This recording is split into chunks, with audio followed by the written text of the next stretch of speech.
So we're very glad to have her here, and I'm going to read a little bit of her bio for you. So a professor emerita in Mexican-American Studies, Department of Bicultural Bilingual Studies at the University of Texas at San Antonio, Josie Mendez-Negrete published Las Hijas de Juan, Daughter's Betrayal as a revised edition in 2006 by Duke University Press. In 2015, A Life on Hold, Living with Schizophrenia was issued by University of New Mexico Press. Activist Leaders of San Jose, California, and Sus Propias Voces was released in 2021 by the University of Arizona, Tucson. Her most recent book, Rooted in Clay, El Arte de Verónica Castillo, was released by Conocimientos. From 2019 to 2014, Méndez-Negrete was the lead editor of Chicana, Latina Studies, the journal of MALCS. She served as chair of the National Association of Chicana and Chicano Studies and Mujeres Activas en Letras y Cambio Social, now retired, and with the drive for publishing untold or hidden raza stories. March 2017, she founded Conocimientos Press. In its first publication, Women, Mujeres, Ishok, thank you. I was trying to, oh my God, I'm going to mispronounce that word. Revolutionary Visions, edited by Claudia D. Hernandez, received the 2019 International Latino Book Gold Medal Award. Before we give her a round of applause, keep in mind her book here, Activist of San Jose, California, is a free copy, courtesy of San Jose City College, so please take a copy for yourself, take some of someone else. So please welcome Josie Mendez-Negrete. Thank you, doctor. You're very welcome. Ay, qué gusto verte. Usualmente, I'm loud enough to not need a microphone, but it's been a long trajectory, a long journey, and you know, I don't get to sleep so well because my mama is being caregiven by her daughters, and they put me in jail. I'm doing the time with her right now. My sister. It's not jail, it's bonding. It's emotional jail. You know. She's amazingly fantastic, my mother. She's 93 years old and doesn't want you to do anything for her except she can't put on her eye drops, she can't take her vitals, so we do that kind of stuff. So she's an amazing, creative, brilliant woman. And last night, I'm gonna just give you a little anecdote. Last night we were talking, and out of the blue, Mom said, "You love to read." I said, "Yes, and I loved books." She says, "You do," to the point of that now I'm publishing books. And she says, "You are?" I said, "Yes." And then she says, "You remember when I taught you the vowels so that you could learn to read in Spanish?" I said, "Yes, mamita, I still have the song in my head." And she says, "You do?" I said, "Yeah. A, E, I, O, U. El burro sabe más que tú." So she wanted me to learn them because the donkey could already say them without going to school, right? So that's my mama. She's amazing. She's brilliant. I love her to pieces, but I don't sleep well. With sleep apnea and my mom, sleep is escaping me. But I'm glad I'm here. And I am honored to stand on the ground that was the foundation of my entry into higher education. San Jose City College is the institution that gave me the access to a PhD, and for that I will forever be grateful. Maria Garcia was my counselor, was now Cordova. She married my main profe, and they're still my dear friends, and I adore them. They visit me, I visit them, and I keep our relationship going with them. But as life works, they called me to let me know they weren't making it because they both have appointments and they don't have time in between. She thought she could squeeze. Okay. Before I extend my appreciation to Dr. Alvarez, I'd like to thank the ancestors and the spirits that are currently, more clearly present in our communities because of the specialty of the days to come. San Jose is my forever home in the heart. Híjole. I'm not a Chiona, okay? So, and I made my sister cry. And despite being in other places that I love, like San Antonio, Texas, Santa Cruz, California, okay, this is the place that I will always come to. My husband has been instructed, I get cremated, and even if it's only a little bit of my ashes, I want them in San Juan. Okay? For those of you who had no idea that I was from here. Okay, my talk is called Paths of Activism and Leadership, Chicana Latino Stories of San Jose. Okay?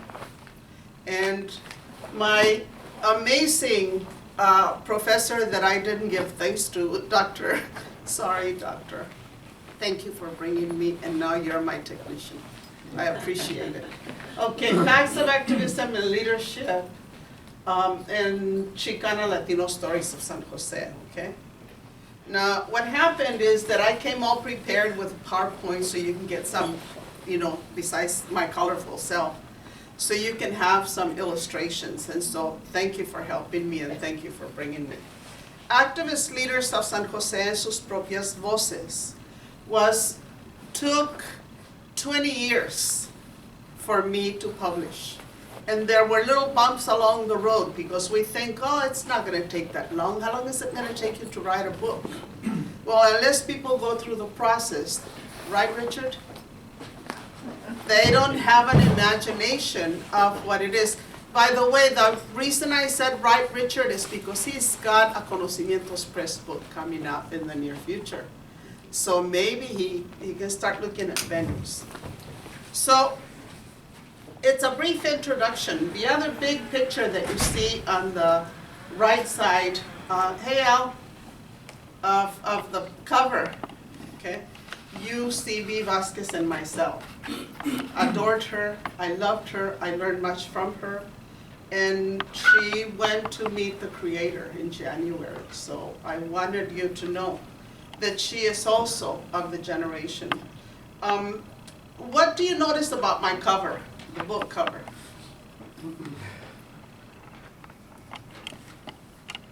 Come on, y'all, this is a school.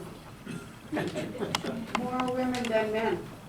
More women than men. Who in leadership is recognized first? Sophie. No, men. Men, traditionally, okay? And then, where do you see the women placed? Ernestina Garcia is at the center, and it was by luck of the draw. Even though that's a design of the cover that I did, that's not where I had placed her, okay? So if you play tic-tac-toe and you have a memory of tic-tac-toe, what do you see and where does it fall?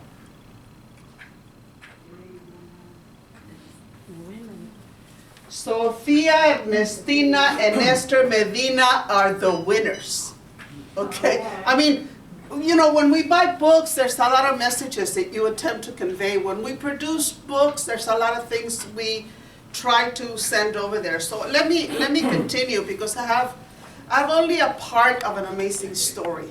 I already told you this is my home of the heart, and I will always love San Juan. The people who are in this book, even though I collected their oral histories and some were my friends or colleagues, are people that gave their all for this community and who made contributions none of us have ever been made aware of. Okay? So Sofia Mendoza, Mike Garcia, Jack Brito, Cecilia Arroyo, Ernestina Garcia, Josie Romero, Anthony R. Soto, Jose and Claire Villa, Claire is not deposed, and Esther Medina. With the exception of Claire, they're all activist leaders from the community who passed away. And then I mentioned V. Vasquez Mendez. Families and communities were central to the formation of San Jose's activist colors. Despite adversities of everyday life, families in the study were repositories of tradition and models for social change. Parents, mothers as well as fathers, instructed their children inside a world view frame of an ethic that was community service and supported helping each other. The social history of San Jose covers the 1930s to the mid-1990s and examines the Depression generation, which is attributed from the 1920s to the 40s, and the baby boomer generation from 46 to 64. Some activist leaders were, you know what, this is one of those talks where you take your glasses off to see, so I'm doing it. Some activist leaders were involved in unions and politics, others tended to neighborhood and community needs, and still others worked on cultural activities with emphasis on education. I document the upbringing and relationship with their families of origin as they examine their social, cultural, and political lives, carrying a legacy of hard work and self-sufficiency, and their families work to create a better world for their people, reaping rewards for themselves only when it benefited all. So the mothers and the fathers never encouraged them to become leaders so they could be in the front stage. They did it for the right reasons, and that's to improve their community and to improve the people in their community who were similarly marginalized or experienced those difficulties. So people say, well, how did you choose? Anybody have that question? How did you choose the people in your book? Why isn't Mr. and Mrs. Rodriguez in it? Okay, and Debbie Rodriguez is here. So the thing that I told him is, look, in the academy you have rules. And the rules say that you have to follow techniques or models that allow you to demonstrate that you did the best you could to get a representation of the population. Well, I did not drink the Kool-Aid at that time. I didn't think that was the only way to do research. I felt, okay, if I have to play that game, I'll do a pre-field, I'll talk to people. So I identified by reputational sampling, in other words, they were recognized, they were in the newspaper, people mentioned them. There were 5 criteria. I just said, okay, they're leaders because the people that I'm talking to are telling me. So I went to them and we did a pre-fill interview that gave me a definition of a leader, definition of leadership, and then 5 names of men and 5 names of women who met the criteria for leadership. So from that approach, I gathered names for 127 people, okay? With each of the 10 that I initially interviewed, of males and females in each group, I came up with that number. So from this, I identified that the number in the middle, the median, was a 5.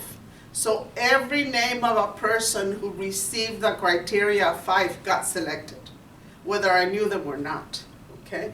So a total of 24, 12 and 12 agreed to participate, but I had 23 men, and that one man decided that it wasn't worth his effort, so he didn't participate. Later, another one withdrew, but returned to the study because she didn't want her life exposed, because I collected oral histories.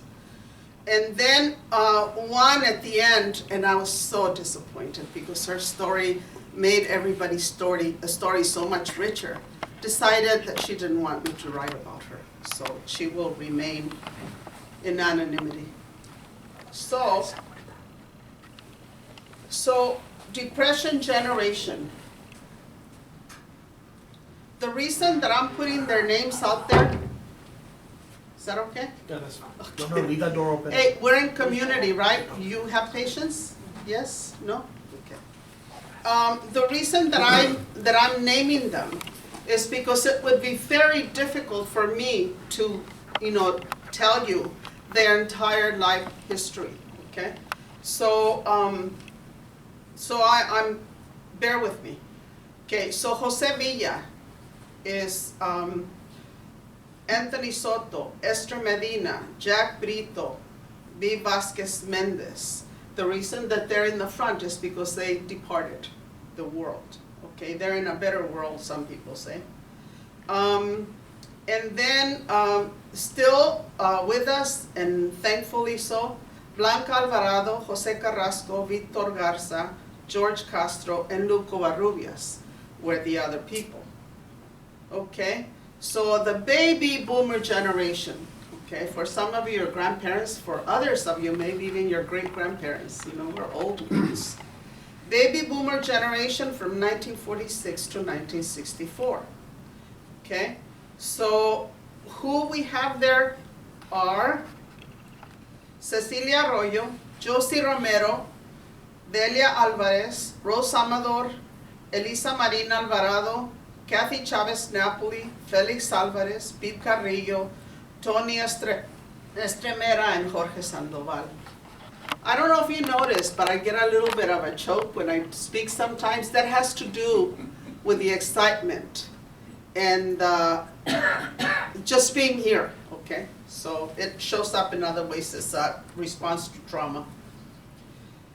From their oral histories, I have learned that regardless of gender, all linked their migration to California for economic need.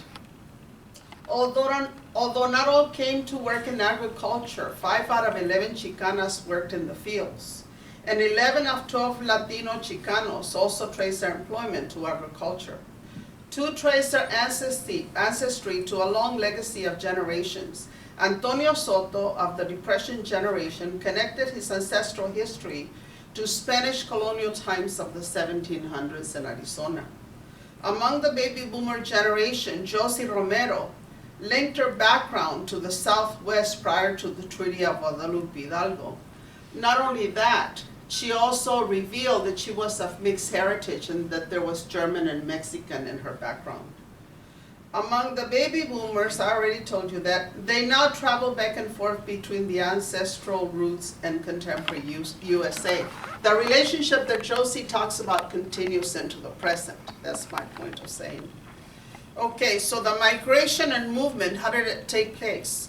Well, from the Depression generation, 8 families left Mexico during the Mexican Revolution prior to the National Origins Act of 1924. That was before people just pay 5 cents, 25 cents, and they'd come across and nobody was gonna bother them, okay?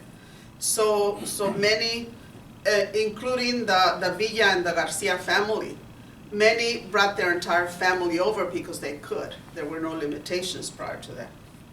11 families migrated from other places, such as, so in other words, how many did I tell you it was that I interviewed? 127. 22 to be exact. Okay, thank you, you remembered. See, he's a good student. Okay, so what am I gonna tell you here? So basically, well, 11 families migrated from other places. So 11 out of 22 were California born or California related. Okay, so that was the point I was trying to make. So people came from Puerto Rico, Tony Estremera, who I wish I was seeing here, who called himself a Chico Rican because he was Puerto Rican and Chicano.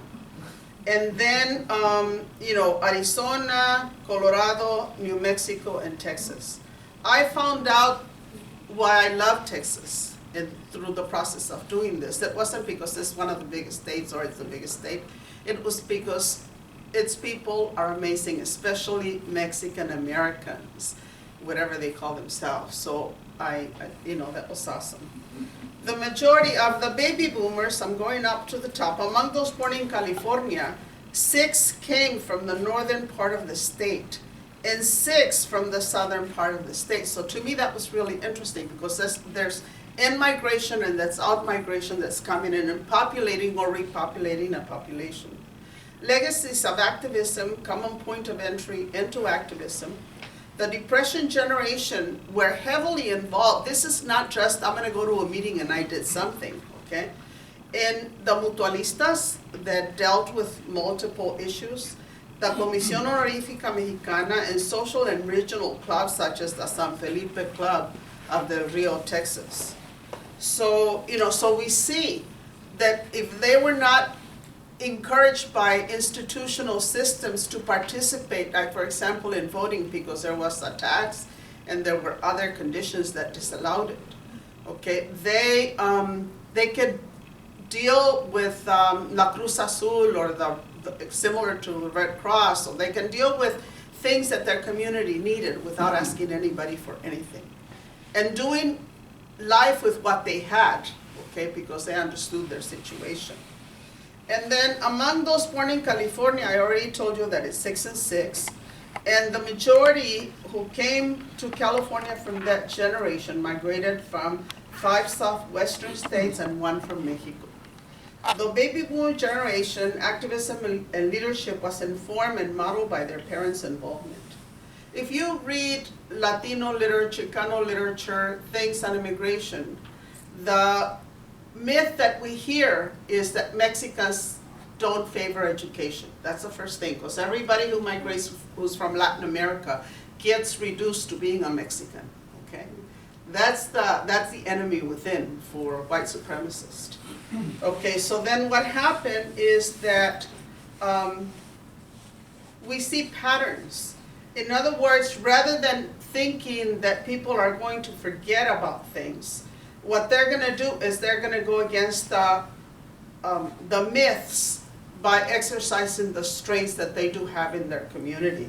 So as a group, the children work with their parents. They also were able to begin doing work and become involved in social justice and social change.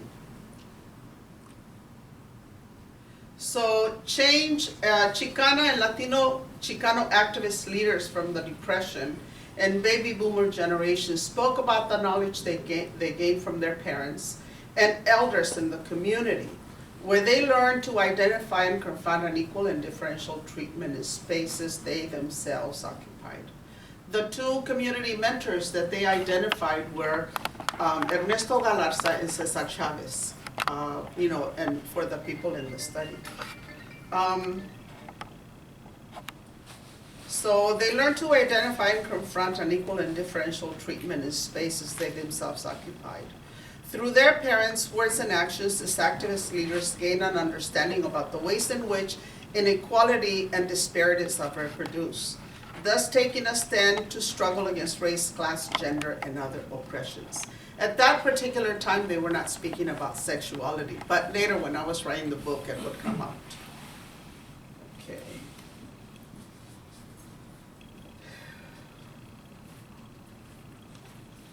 Okay, so as a result of their parents, they became involved with schooling and education by taking control of the ways in which children were treated and educated. They also fought for bilingual education services and for bilingual services and education, community services, and cultural validation. And even though they dealt with scarcity, they navigated poverty in marginalized communities, working members of a family crew. This activist leader confronted racism and classism in their daily interactions, emboldened by the values and beliefs espoused by their ancestors, based on a principle of service to improve conditions and advance the betterment of their community. Thank you for this assistance.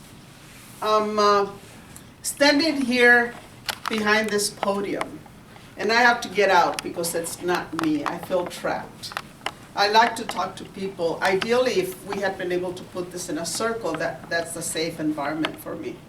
So, and what I want to do is I want to share the wisdom that I gained as a result of, interviewing the people that ended up being part of my book.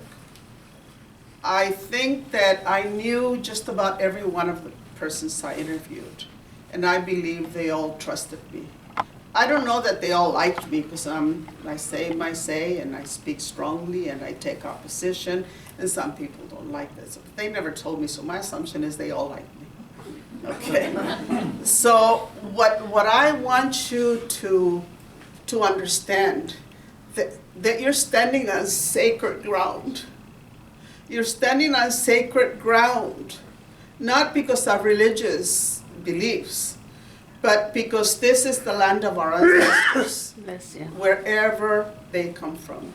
Okay, this is the land that for many of us made it possible for us to get an education elsewhere. Rich, Raise your hand. You came to City College, didn't Yes. you? Okay, there's two of us who acknowledge that this was a place of entry for us in education. So here I am trying to talk to you so I can get this nudo de la garganta. I'm so excited about being here that I'm nervous and I want to be the perfect guest. My mom taught me that. Little did she know, huh? Okay, any questions or comments so far? You're welcome to ask them. Yes, Richard. I noticed you used Chicano / Latino. Smart dude, no wonder he's got a book coming out. Okay? The reason that I did is because it wasn't my choice. The identity of each of the participants in my book was self-selected. Everybody who you may think is a her or Hispanic, I know the truth, okay? They said who they were. So all the women, though, were not afraid to call themselves anything other than Chicana. And I'm talking about both generations. They all were Chicana, and I think one gave me an X there, so it's a Chicana, as in the Chichimeca, right? So, not the Chichimeca, the Nahuas. Okay, so again, you asked the question, I self-identified as Chicana. And the dudes, because Latino was in vogue, the LA Times that recently come up with the pan-ethnic name to include all of us, they became Latinos. That gives you something, right? You make your own deduction. Thank you for asking the questions. Nobody's ever asked that where I make presentations. Hey, Mr. Castellano, you know what? I have to give a heads up. Because this man, I've known him since I was a student at City College. And this man supported my friend, who's now gone, Carmen Castellano, to do what she needed to do and supported her. In the creation of groups with Los Lupeños or whatever was necessary, she was my entry point to the president of this college. I had an open door policy because of Carmen. She knew that if I brought something to Dr. Murguia, that it was worthy, that it was valuable, that it was important. So I would get in, thanks to Carmen and thanks to your support. Don't ask me a hard question, so I need to continue. The response is, you know, it's an effort to decolonize knowledge and what we know and the history that we have or lack in our life. Okay, so Chicano embraces the Mexican as well as the American without separating one or making one better than the other. So when I say Chicana, now keep in mind, I'm of the 60s generation. And I had the dudes, no names because there's an affiliation potentially here, the dudes who were recruiting women for the AAOP. I wanted to go to college. They ignored me. So anyways, we can talk about that story. So what happened is, so who's gonna ask me the question? So what happened is I boycotted, I protested, I helped my peers in school. I did all kinds of stuff. And I thought, I'm an activist, I'm doing this in the community, I'm helping this. I'm a Chicana. About 90% of the people who knew that I was born in the state of Zacatecas in a little village called Tabasco said, I don't think you're in the group, but you hung out with them, Ramon.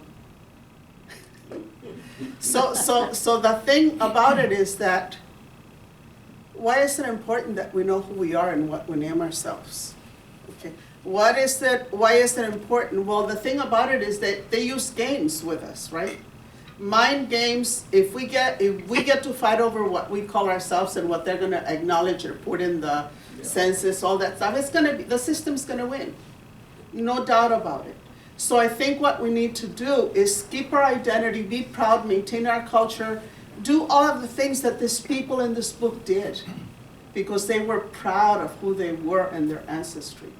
Okay, and we're from this continent. All of us who have a little bit of the ancestors of this land belong here. Okay?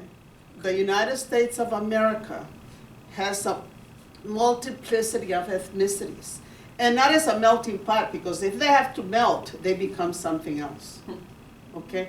So I'm very proud of being Chicana. I stood up to those vatos, and there were no women. I think one supported me. Anyways, I am proud to call myself Chicana, but I'm also very proud of being Mexicana.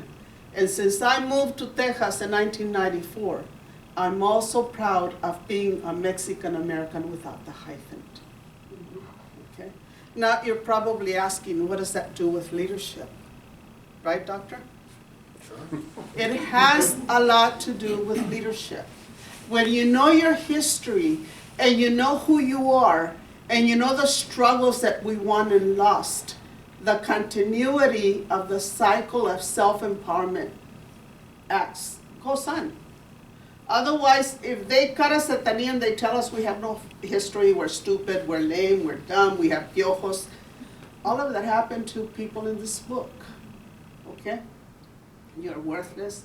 As long as they have those arguments, we're never going to be Americans in the white supremacist sense of the world.